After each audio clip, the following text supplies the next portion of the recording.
I knew something was wrong the second I walked into homeroom because no one looked at me like a normal person anymore. They looked at me like something bad had already happened and I was the only one who didn't know yet. And my teacher actually stopped mid-sentence when she saw me and said, really quietly, "You should go home." And I just stood there confused because it was literally the start of the day. Like, what do you mean go home? But then I noticed no one was talking, not even whispering, just staring. And every time I made eye contact with someone they'd immediately look away like they felt guilty. And when I reached for my phone to check what was going on, I remembered it died the night before. And that small detail suddenly felt like the worst possible thing that could have happened. So I turned to the girl sitting next to me and asked what was going on, and she flinched like I scared her and just shook her head. And that's when my stomach dropped because people don't act like that over normal drama. So I grabbed my bag and left before anyone could stop me. And the hallway somehow felt worse, like every classroom I passed had someone watching me through the door window. And I could feel it building in my chest. That horrible feeling of being the last person to know something that's about to change your life. So I went straight to find my best friend Dina because she would tell me. She always tells me everything. But the second she saw me, her face just broke and she rushed over and hugged me really tight, like tighter than normal, like she was trying to hold me together. And then she started crying immediately, like full on sobbing into my shoulder.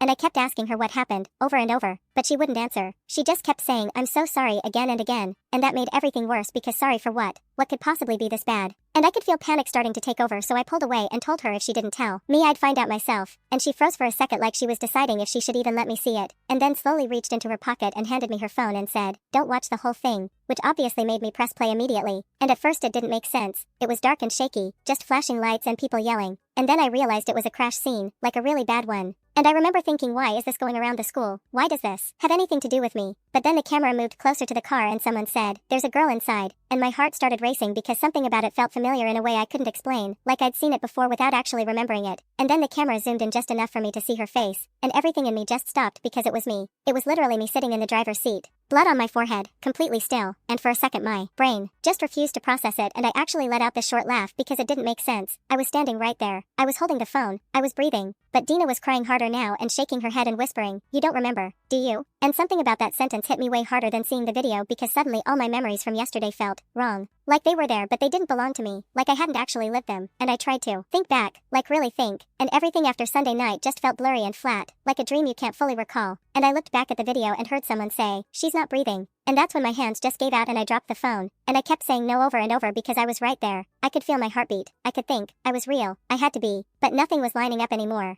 And I stepped back from Dina, my chest tightening, my thoughts spiraling, and I asked her how that was possible, how I could be standing there if that was me. And she just looked at me in this way I'll never forget, like she was looking at something that wasn't supposed to be there. And that scared me more than anything else. So I turned to the glass window of the classroom next to us just to see myself, just to prove that I was still there. And for a second everything looked normal. I could see Dina clearly, the hallway, the lockers, the lights, but there was nothing where I was standing, just empty space, like I'd never been there at all.